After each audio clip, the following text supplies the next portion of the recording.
우리 하나님 말씀 같이 보죠. 사도행전 7장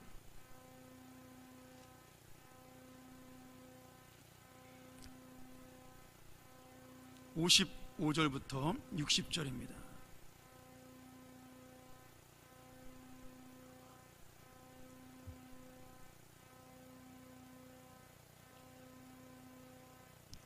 한 절씩 교독할까요?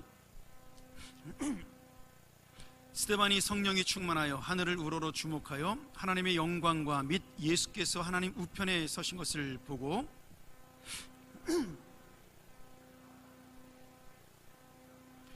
저희가 큰 소리를 지르며 귀를 막고 일심으로 그에게 달려들어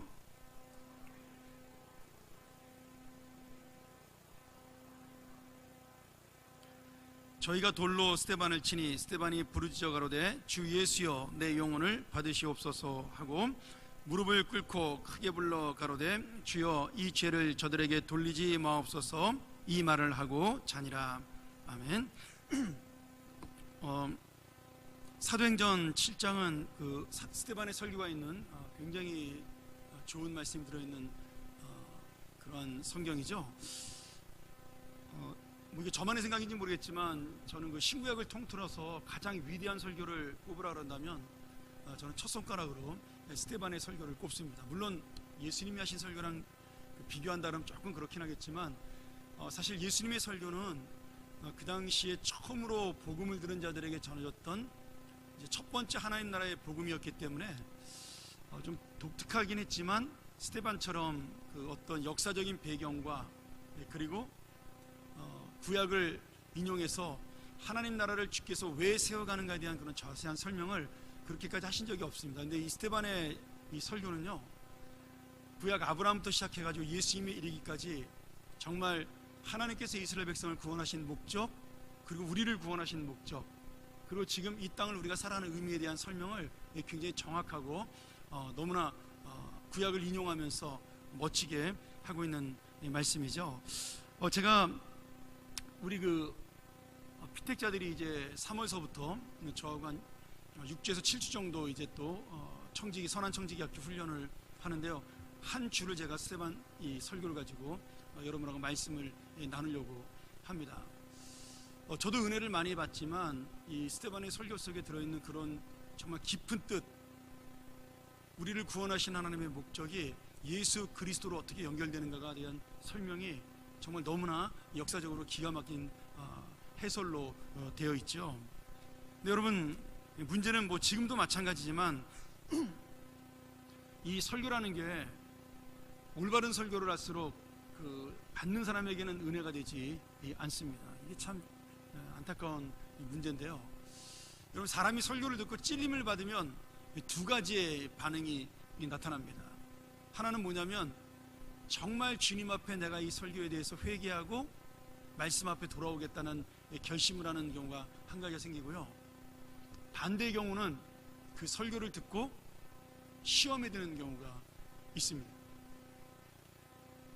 뭐 저는 가끔 그런 생각을 해봅니다. 제가 설교할 때 그 헌금 설교 듣고 시험 드는 그런 경우는 정말 답답한 경우죠. 그런 시험이 아니라 교육에 대한 설교를 듣고 이제 헌금 교육에 대한 설교를 들으면서 이렇게 시험 드는 분들이 가끔 있다고 제가 이렇게 듣는데, 그거는 제가 볼 때 그분 신앙이 문제가 있는 거고요.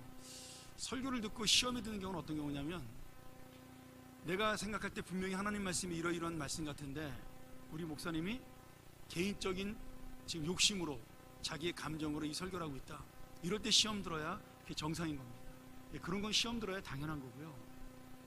물론 그래도 은혜로운 분들, 그래도 마음밭이 좋은 분들은 그것도 또 은혜로 받아들인 분도 있습니다. 근데 그렇게 해서 목사님의 개인적인 어떤 욕심을 한 설교에 대해서 시험 드는 것은 당연하지만, 이 스데반의 설교처럼 진리와 복음을 바르게 전했을 때 시험에 드는 사람들은 안타까운 사람들인 거죠.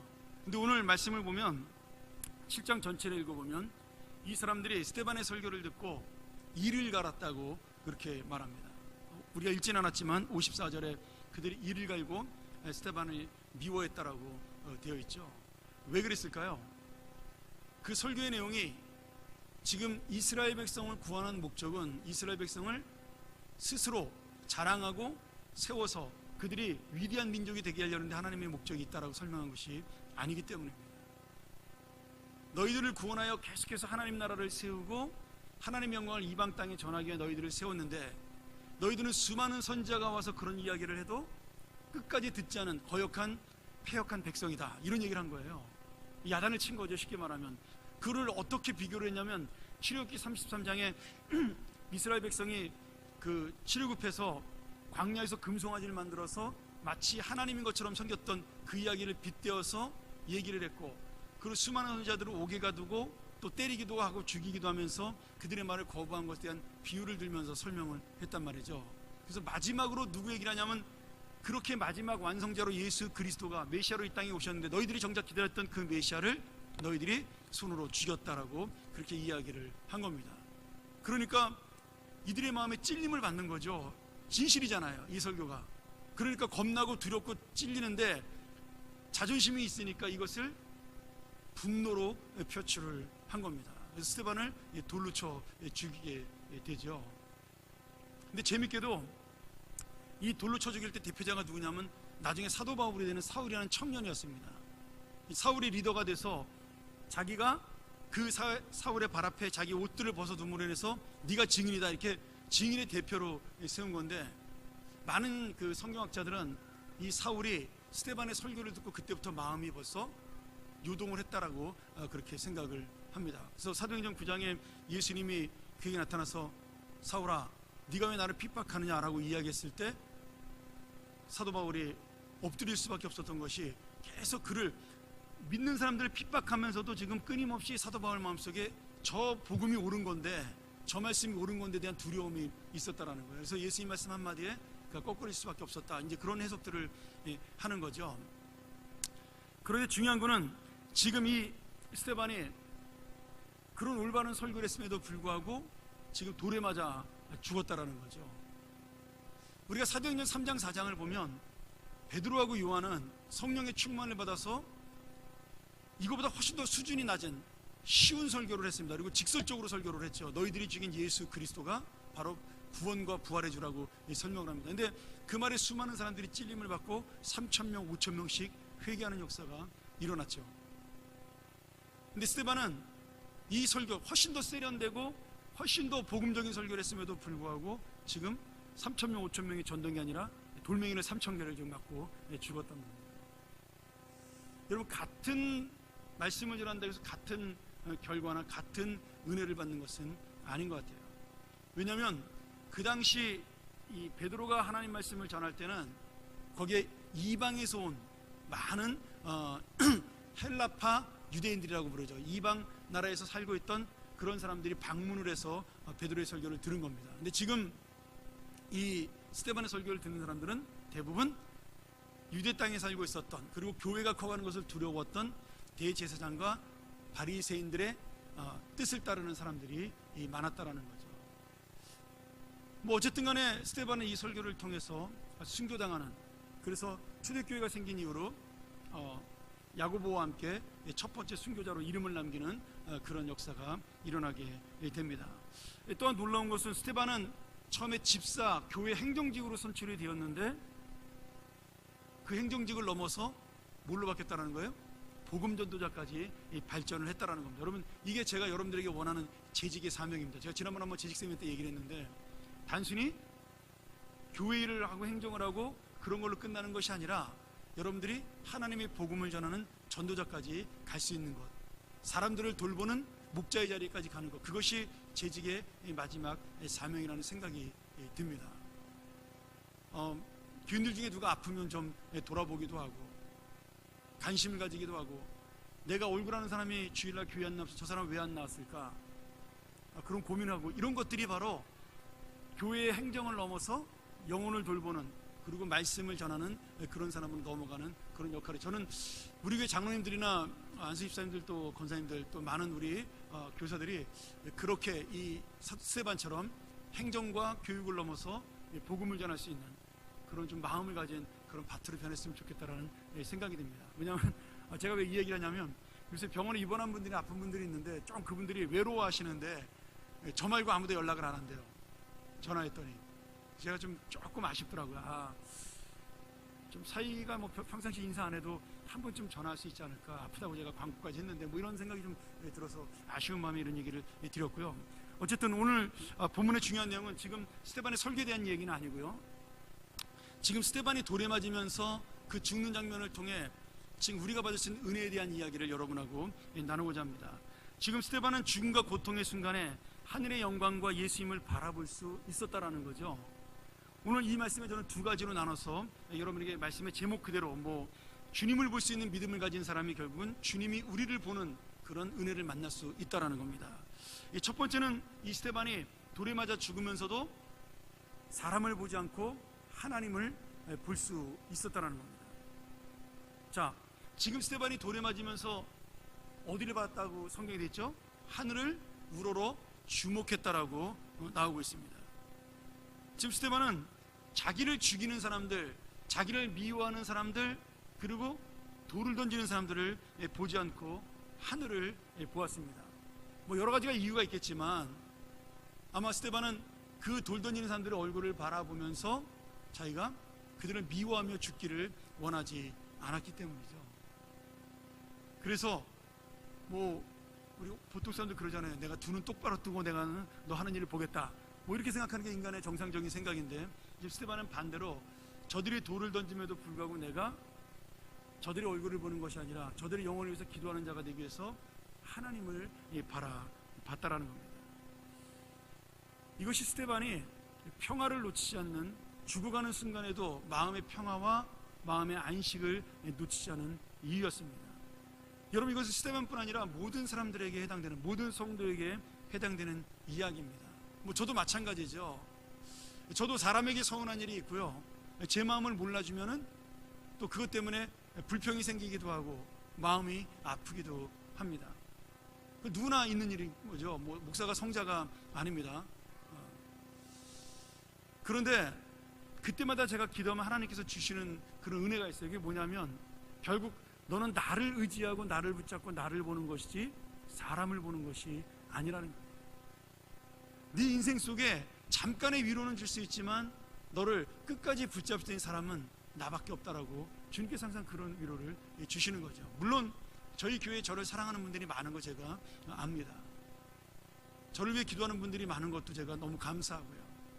오늘도 제 친구가 와서 이런저런 얘기를 이렇게 점심 먹고 같이 하다가 차 한잔 마시고 갔는데, 참 너네 교회 좋은 교회다, 너네 장로님 참 좋은 장로님이다, 그렇게 여러 번 한 30분을 얘기하고 가더라고요. 제가 이제 지난달 이번 달 이제 우리 교회에서 이러한 일이 있었고 내가 이런 교회까지 목회하면서 이렇게 하고 있다라고 이렇게 쭉 얘기를 하는데, 제가 우리 장로님도 칭찬하지 않았습니다. 우리 교인도 칭찬하지 않고 그냥 우리 교회 목회 얘기를 이렇게 하고 있다고 얘기를 하니까 참 우리 교회 좋은 교회라고 이렇게 칭찬을 하고 가더라고요.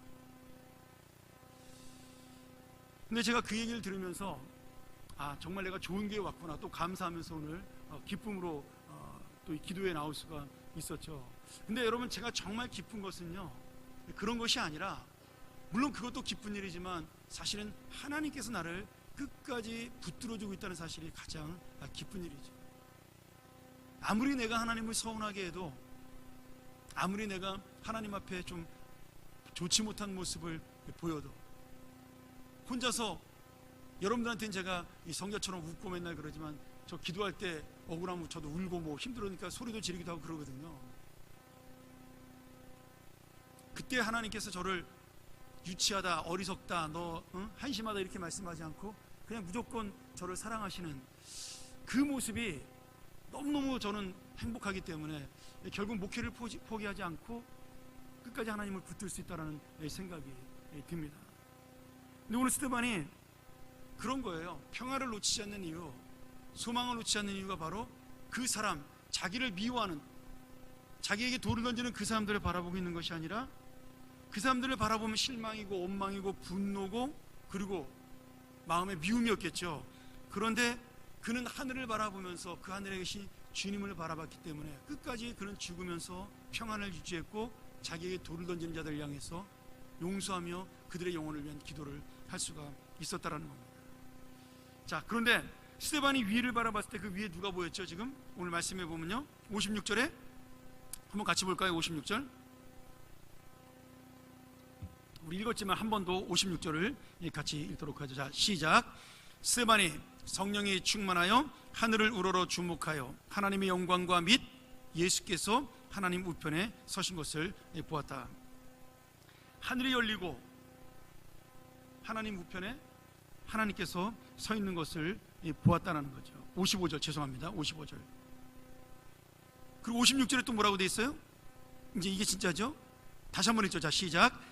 말하되 보라 하늘이 열리고 인자가 하나님 우편에 서신 것을 보노라 한데, 지금 하늘이 열리고 인자가 하나님 우편에 서신 것을 볼 수 있는 그런 은혜를 받았다라는 거예요.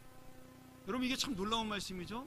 지금 그 자리에 수많은 사람들이 돌을 던지고 수천 명의 사람들이 같이 있는데, 지금 하늘에 계신 하나님을 바라보고 하나님 우편에 계신 인자 예수님을 바라본 사람은 스데반밖에 없었다라는 거예요. 이게 중요합니다. 여러분, 내가 어떤 마음으로 주님을 바라봐야 남들이 바라보지 못하는, 남들이 볼 수 없는 하나님을 나는 볼 수 있을까? 이것이 바로 오늘 스데반이 우리에게 주는 은혜라는 거죠. 여러분, 여기 인자라는 단어가 굉장히 재밌는 단어입니다. 그리고 중요한 단어죠. 이 인자는 제일 먼저 예수 그리스도를 표현하는 말로 나온 게 뭐냐면 다니엘서 7장 13절입니다. 다니엘서 7장 13절에 보면, 우리 화면에 한번 보세요. 이렇게 나와요. 내가 또 밤 이상 중에 보았는데, 다니엘이 이제 그 환상을 본 거죠. 인자 같은 이가 구름을 타고 와서 옛적부터 항상 계신 자에게 나와 그 앞에 인도되매. 지금 인자 같은 이가 누구냐면 예수 그리스도입니다. 그분이 구름을 타고 와서 옛적부터 항상 계신 자가 누구죠? 하나님이시겠죠. 그 하나님에게 나와서 그 앞에 서 있었다는 거예요. 하나님 우편에 서게 됐다는 거죠. 여러분, 이때부터 예수 그리스도는 하나님 우편에 서 있는, 아니면 앉아 있는 인자로 표현이 됐고요. 이스라엘 사람들 마음속에는 인자라는 단어는 사람의 아들로 생각되는 것이 아니라 인자라는 단어 자체가 메시아라는 단어와 동일시해서 사용되게 되었습니다. 우리 그 구약에 보면 메시아를 지칭하는 단어가 몇 가지가 있습니다. 제일 중요한 단어가 뭐냐면 하나님의 아들, 그 다음 두 번째가 다윗의 자손입니다. 그리고 이방인들에게 가장 많이 주어졌던 단어가 이 인자라는 단어입니다. 왜냐하면 헬라 사람들은 신이 여러 명이잖아요. 뭐 제우스부터 시작해서 무슨 뭐 아폴로도 있고 헤르메스도 있고 뭐 아프로디테도 있고 많이 있으니까 하나님의 아들이라는 표현을 잘 쓰지 않았어요. 인자라는 단어를 써서, 그래서 그 인자가 정말 하나님 한 분의 그 독생자임을, 오직 유일한 하나님이심을, 신이심을 보여주는 단어로 썼다라는 거죠. 근데 지금 이 사도행전에 지금 이 스데반도 역시 우리가 추정할 때 헬라파 출신의 집사님이었던 거죠. 헬라 사람으로서 이스라엘 사람이지만 헬라 쪽 지방에 살다가 왔던 사람이니까 지금 이 헬라 문화를 알고 있는 거예요. 그래서 지금 예수님을 바라보면서 인자라는 단어를 쓰고 있는 겁니다. 지금 인자는 어떤 분이에요? 우리를 구원하실 메시아인데 어떤 메시아냐? 우리를 고통 가운데 구원할 예수 그리스도, 내 모든 인생의 소망을 풀어줄 예수 그리스도, 나에게 모든 위로를 주고 우리를 변화시켜 하나님의 나라로 이끌어줄 그 예수 그리스도, 그 메시아를 가르치는 단어가 바로 인자라는 단어입니다. 지금 스데반은 고통 가운데 누구를 바라본 거예요? 구원자 예수 그리스도. 내가 너와 함께 있을 것이다. 하늘에 계신 내 아버지 옆에 내가 너를 항상 볼 것이다. 항상 내가 너와 함께 있을 것이라는 그 약속을 지키셨던 예수님의 모습을 이 도로에 맞는 죽어가는 그 고통 속에서도 바라볼 수가 있었던 겁니다. 오늘 여러분, 내가 바라봐야 될 것, 내가 의지해야 할 것, 내가 힘을 얻어야 할 것이 무엇이냐는 말씀이죠. 남들은 보지 못하는 그 주님을 내가 어떻게 볼 수 있느냐 하는 겁니다. 오늘 여러분, 우리가 결국 스데반처럼 하늘을 바라보는 것, 하나님의 은혜를 바라보는 것, 아까 우리가 불렀던 찬양 그대로 정말 은혜 아니면 살 수 없다라는 그 고백, 그 고백 없이는 우리가 이 인자 되신 예수 그리스도를 이 땅에서 바라보며 살기가 어렵다는 거죠. 제가 아까 우리 마지막 불렀던 찬송인가요? 두 번째 불렀던 마지막에서 두 번째가 예수보다 더 좋은 친구 없네. 이것도 참 그 고전인데, 제가 대학교 2학년 때인가 1학년 때 나왔던 찬송인데, 여러분 정말 그렇습니다. 내가 이 땅을 살아가면서 누가 내 친구가 돼야 되죠? 누가 나를 위로할 수가 있고 누가 나를 붙들 수가 있어요. 여러분 내 아내도 내 남편도요 내 마음을 잘 모릅니다. 어떨 때는 뭐 저도 우리 사람하고 같이 살고 있지만 우리 한 사람이 저한테 뭐 서운한 게 한두 가지가 아닐 거예요. 말을 안 해서 그렇죠. 가끔 말도 합니다. 서운하다고. 여러분 같이 매일 살아도 매일 사랑하는 것처럼 보여도요 서운하게 하는 게 사람이에요. 뭐 자식은 말할 것도 없이 이거는 뭐 그냥 포기하고 살아야죠. 자식은요.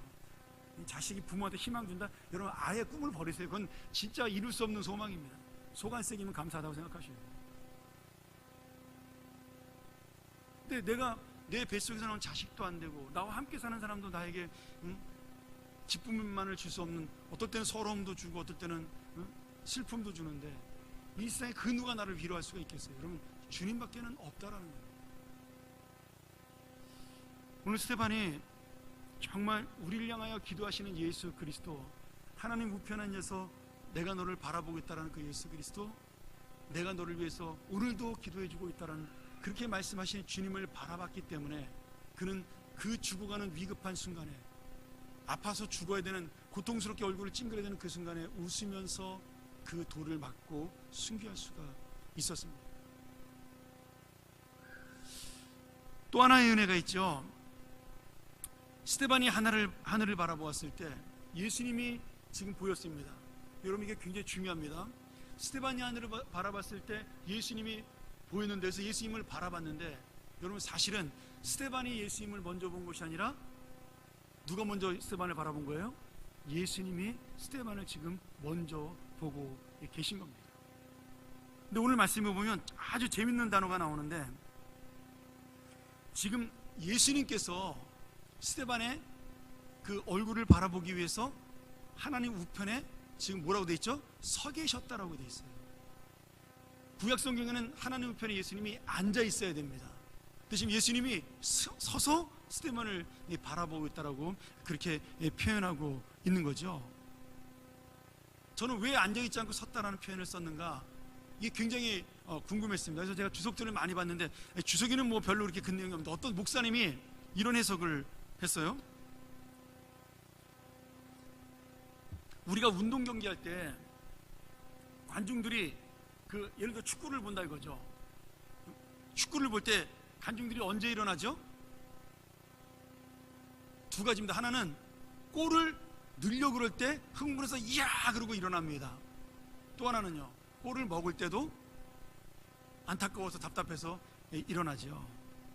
지금 예수님이 서 있다라는 표현은 뭐냐면, 하나님 우편에 앉아 계시다가 스테반이 좀 돌에 맞는 장면을 바라보면서 자기도 모르게 벌떡 일어나신 거예요. 그리고 일어나서 지금 스테반을 바라보는 그 순간에 하늘을 바라보는 스테반과 눈이 마주친 겁니다. 성경에 그렇게 자세히 설명되지 않았지만 오늘 충분히 우리가 그렇게 유추해 볼 수 있게끔 말씀이 기록되어 있는 거죠. 예수님을 바라봤으니 예수님과 당연히 눈이 마주쳤겠죠.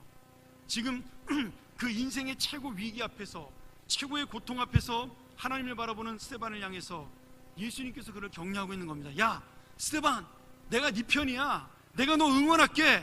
내가 너와 함께하고 있어. 마지막 힘을 내라. 그것이 바로 지금 스테반을 바라보고 서서 격려하는 예수 그리스도의 모습입니다. 여러분 스테반이 지금 진리요 옳다라는 사실을 그 수많은 사람들이 인정하지 않고 있어요. 내가 지금 하나님 앞에 진리를 전하고 있는데 그 진리에 대해서 다 돌을 던지며 자기를 반대하며 자기를 비난합니다. 그때 주님이 네가 맞다라고 말씀하고 있습니다. 나는 너를 응원하고 있다라고 말씀하는 겁니다. 나는 너 편이야. 힘을 내라라고 말씀해주고 있는 겁니다. 내가 지금 세상에서 이기고 졌다, 죽었다 살았다의 문제가 아니라 주님이 내 편을 끝까지 들어주고 나를 위로해주고 이 싸움을 지금 함께하고 계신 겁니다. 여러분 지칩니다. 인생을 살다 보면 세상에 안 지치는 사람 아무도 없어요. 아무리 믿음이 좋은 목사도요 지칠 수 있고요, 아무리 믿음이 좋은 장로 집사도 지칠 수 있습니다. 교회하다 힘들 수도 있어요. 낙심할 수 있습니다. 여러분 그런데 그 낙심을 이기는 방법이 뭔지 아세요? 응원하시는 예수님을 바라보는 겁니다. 아니 응원하시는 예수님은 계속 나를 바라보고 있는데 나는 스데반이 아니기 때문에 예수님을 바라보는 게 아니라 맨날 딴 거 바라보고 있는 거예요. 예수님하고 눈을 마주칠 기회도 주지 않는 겁니다. 예수님은 계속 나를 바라보면서 안타깝게 서서 야 내가 너 힘줄게 응원할게 라고 계속 그렇게 우리를 바라보고 있는데 우리는 엉뚱한 데만 계속 쳐다보면서 힘들다고 이야기를 하는 거죠.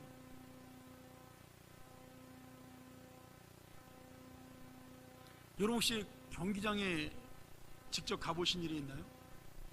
야구나 축구하러 가서요 홈링이라는 거, 홈구장이라는 게 여러분 얼마나 위대한 건지 아세요? 거기서요 소리를 지르면 진짜 힘이 납니다. 그래서 홈 경기 가면 그 적 팀이 다른 원정 팀이었을 때 주눅이 드는 거예요. 제가 한국에서는 그렇게 많은 그 관중 있는 걸 본 적이 없습니다. 사실 왜냐하면 뭐 꽉 차는 경기장 가려면 비싼 경기밖에 없잖아요. 그래서 못 갔는데 제가 미국에서 야구 경기를 한번 보러 간 적이 있어요.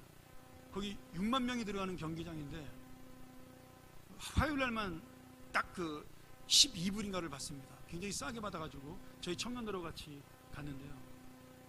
그 5층짜리에 그 스타디움에 앉아서 야구 경기를 보는데 여러분 안타 하나 칠 때마다 5만 명이 넘는 사람이 우슈 이렇게 소리를 내요. 그러면요 그 함성 소리가요 그 수비하는 사람들을 이렇게 확 얼어붙게 만듭니다. 그게 두려워서요. 홈런 하나 치면요 그 함성 소리가 기청을 울립니다. 한꺼번에 5만 명이 파도를 타면요 그 경기하는 사람이 주눅이 될 수밖에 없는 거죠. 여러분 이게 홈 경기의 이점입니다. 그런데 지금 주님이 우리를 응원하는 홈 경기를 하고 계신 거예요. 사람은 저쪽이 훨씬 더 많죠. 그런데 지금 주님이 스데반을 바라보는 동시에 이 스데반은 그 자기가 돌에 맞아 죽는 그 장소가 자기의 홈링이 된 것입니다. 홈구장이 된 거죠. 오늘 예수님의 응원 하나로 스데반은 모든 것을 이길 수가 있었습니다. 오늘 이 기쁨과 능력과 은혜가 있기 때문에 억울하게 돌에 맞아 죽으면서도 스데반은 주님 앞에 무릎을 꿇고 기도할 수가 있었습니다. 여러분 그의 마지막 기도가 뭐예요? 59절에 주 예수여 내 영혼을 받으시옵소서. 지금 주님을 바라보면서 주님과 눈이 마주치면서 나 이제 주님 곁으로 갑니다. 그리고 웃는 얼굴로 주님을 바라볼 수가 있었어요. 광채하는 얼굴. 그리고 마지막 60절에 뭐라고 돼 있어요? 주여 이 죄를 저들에게 돌리지 마옵소서. 예수님이 십자가에 했던 그 똑같은 말씀, 저들은 저들의 죄를 알지 못한다라는 그 마음. 나는 그들의 얼굴을 모릅니다. 주님만 바라봤습니다. 내가 미워하는 사람은 없습니다. 누가 돌을 던지는지 저는 몰라요. 그러니 주님 저들을 내 얼굴을 봐서 용서해달라. 그렇게 기도하는 겁니다. 저는 여러분 사도 바울이요 이 장면을 보면서 분명히 마음에 충격을 받았을 것이라고 믿습니다. 자기가 지금 증인은 돼 있지만 아마 얼어붙은 듯이 그 스데반의 얼굴을 바라보면서 도대체 예수가 누구길래라는 그런 큰 충격을 받았을 것이라고 확신합니다. 오늘 여러분 이 죄를 저들에게 돌리지 말라고 주 예수여 이 마지막 순간의 내 영혼을 받아달라고 말하는 그 스데반의 믿음, 이것이 바로 하나님을 바라보는 자, 하나님을 만난 자, 그의 위대한 능력입니다. 이 땅에서 잘 되고 뭐 출세하고 성공한 사람이 그것이 능력 있는 사람이 아니라요 끝까지 죽는 그 순간에 하나님을 바라볼 수 있는 자, 하나님을 붙들 수 있는 자, 그리고 하나님과 얼굴을 마주칠 수 있는 자, 그가 가장 위대한 능력의 성도죠. 말씀 정리하도록 하죠. 우리가 마태복음 6장 34절에 보면 내일 일을 염려하지 말라는 말씀이 나옵니다. 오늘 고생은 오늘로 족하다, 그 말씀이 나오죠. 제가 전에도 한번 그 말씀드렸지만 그 내일 일을 염려하지 마라, 내일 염려는 내일 하라가 사실 원문에 보면 너의 염려를 내일에게 맡겨라, 너는 염려하지 말라, 그런 뜻이거든요. 그 염려는 네 것이 아니라는 얘기인데, 거기에 그 염려라는 단어가 굉장히 재밌는 또 단어예요. 그 헬라어로 멜림나오라는 말인데, 멜림나오, 이게 나누어지다라는 뜻입니다. 분쟁하다라는 뜻입니다. 염려가 갈라진다는 뜻입니다. 여러분, 이 말씀이 뭐냐면, 염려라는 말은 메리오, 다시 말하면 갈라지는 마음에서 나온 겁니다. 나눠지는 마음에서 나온 거예요. 여러분, 어떻게 나눠지는 마음에서 나오는 거예요? 성도는요, 하나님을 바라보는 마음이 갈라질 때 염려가 생기는 거예요. 하나님만 바라보는 마음이 나누어질 때 염려와 근심이 생기는 거예요. 주님은 우리에게 염려하지 말라고 말씀하셨어요. 왜요? 내가 해결한다는 말씀, 나를 바라보면 내게 해결해 준다는 말씀이죠. 하늘을 나는 새도 들의 풀도 내가 다 입히고 먹인다. 왜 너 걱정하냐? 너 왜 염려하냐? 이렇게 말씀하시잖아요. 내가 책임진다, 그 말씀입니다. 근데 그 염려가 왜 생겼냐? 네가 지금 나를 바라보는 것이 아니라 다른 것들을 바라보고 있기 때문에, 네 마음이 지금 나누어졌기 때문에 염려가 되는 것이다라고 말씀하는 거예요. 사랑하는 여러분, 염려는요, 그래서 인간적인 감정입니다. 우리가 약하기 때문에 나오는 감정이죠. 하나님만 바라보면 참 좋은데, 저도요 그런 생각이 들어요. 스데반처럼 하나님이 보이면 바라보면 되잖아요. 근데 안 보이잖아요. 우리는 그게 문제잖아요. 근데 여러분, 하나님이 우리 눈에 안 보인다고 해서 지금 스데반을 바라봤던 주님께서 우리를 보고 있지 않을까요? 안 보시나요? 아닙니다. 스데반에게 했던 그 약속과 스데반에 했던 그 사랑과 스데반에 했던 그 소망은 지금도 똑같이 우리에게 임하고 있는 겁니다. 여러분, 보고 안 보고는 우리의 믿음이에요. 안 보이는 것을 보는 것처럼 믿는 게 믿음이라고, 믿음은 바라는 것들의 실상이라고, 보지 못하는 것들의 증거라고 말씀하셨잖아요. 히브리서 11장 1절에요. 그러니까 지금 여전히 주님은 우리를 바라보고 있는 겁니다. 근데 내가 주님 앞에 눈을 맞추지 않냐고 내 눈을 자꾸 딴 데로 돌리는 거죠. 마음이 나누어지는 겁니다. 사랑하는 여러분, 오늘 누구를 바라봐야 될까요? 누구를 붙잡아야 될까요?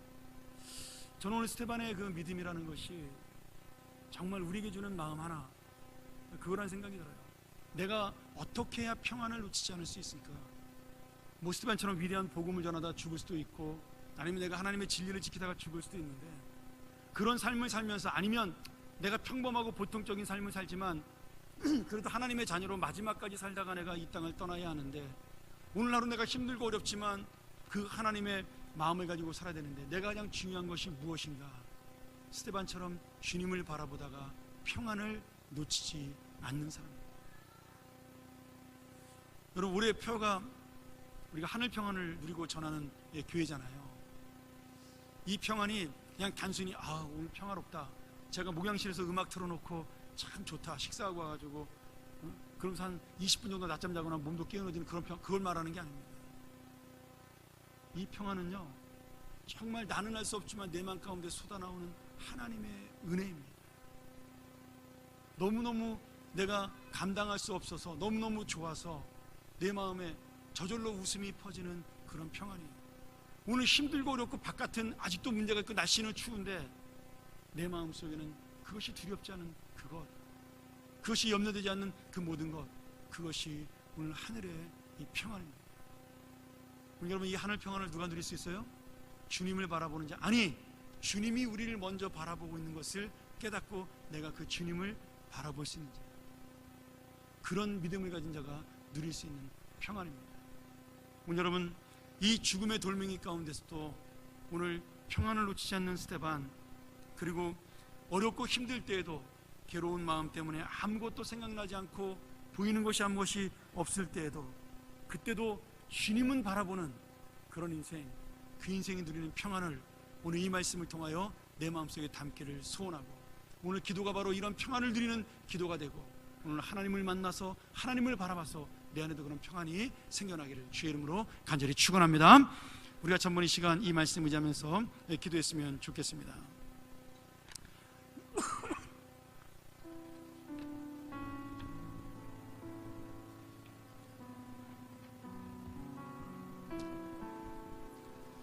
우리는 놓치고 있지만 하나님께서는 한 번도 우리를 놓으신 적이 없습니다.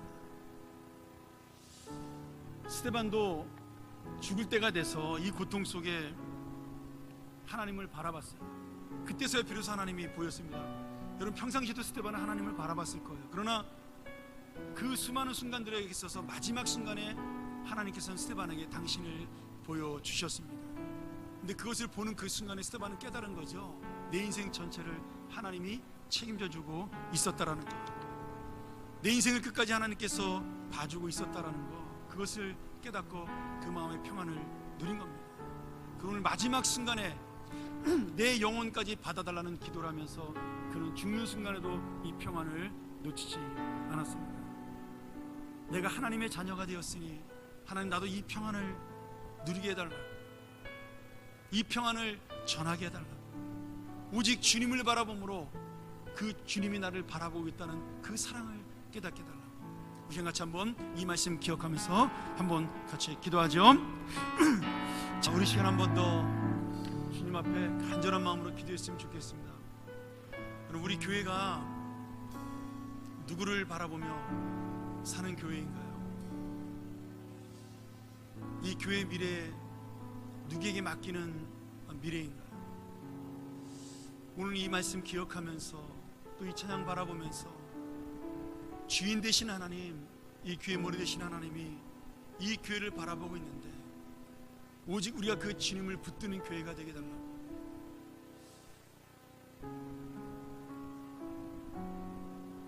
우리가 기도밖에는 이런 놀라운 일들이 일어나지 않는다라고 주님께서 우리에게 말씀하셨습니다. 오늘 이 금요기도에 오신 여러분 정말 주님의 이름으로 환영하고요, 감사합니다. 또 내일 아침 토요일 새벽 기도에 올 여러분들을 기대합니다. 하나님, 우리 교회가 말씀과 기도가 끊이지 않는 교회가 되게 하여 주시옵소서. 하나님의 오직 이 원초적인 본질, 이 교회 정말 우리가 붙잡아야 될 이 말씀과 기도가 하나님 앞에 계속해서 이루어지는 교회가 되게 해달라고. 이 평안을 놓치지 않는 교회가 되게 해달라고. 우리의 미래의 다음 세대들이 이 놀라운 말씀과 기도를 가지고 이 교회를 이끌 수 있는 평화의 기도, 평화의 말씀, 그리고 평안의 교회가 되게 해달라고. 이름이 평안교회가 아니라 우리의 삶이 평안하며 이 교회의 모든 것들이 평안하여 정말 이 평안을 전해줄 수 있는 그런 교회가 되게 해달라고. 오직 하나님만 바라보는 교회가 되게 해달라고. 우리 시간 같이 한번 이 교회를 위해서 한번 기도했으면 좋겠습니다. 우리에게 이 평안 주신 하나님 너무나 감사한데, 하나님 우리로 끝나지 않냐고 이 평안이 우리 교회와 함께 가게 해주시옵소서. 우리가 한번 주여 크게 외치고 우리 인도자 나올 때까지 한번 기도하겠습니다.